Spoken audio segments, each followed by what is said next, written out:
So we have sibuyas, luya at kamatis. Siyempre meron din tayong, ayan yung gulay natin, talong, okra, ampalaya. So dito hindi ako gumamit ng kalabasa kasi mas gusto ko ang kamote. At siyempre sasamahan natin yan ng bulaklak ng kalabasa. O diba, fresh na fresh yan, bagong pitas ko yan. At siyempre para mas masarap, sasamahan natin ng liempo. Ayan, pakbet. Alam nyo ba, ang pakbet, ang isa sa pinaka masarap na lutuin ng mga Ilocano. So igigisa natin yan guys sa bagoong. So mag-start na tayo. Okay. Ouch. Maglagay na tayo ng mantika.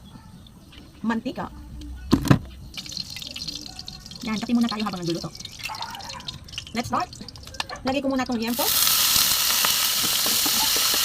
So, nilagay ko siya ng asin para may lasa po. Kailangan lang natin na medyo mag-golden brown. Okay siya, golden brown.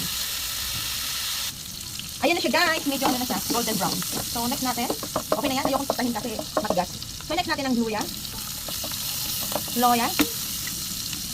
sibuyas.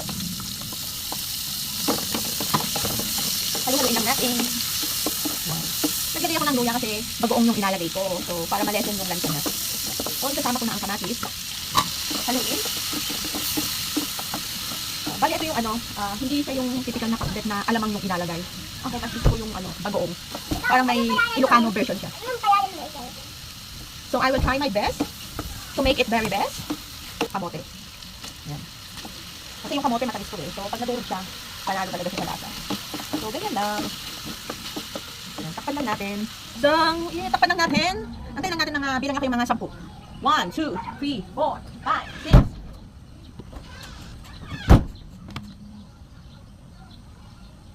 6. Tcharan!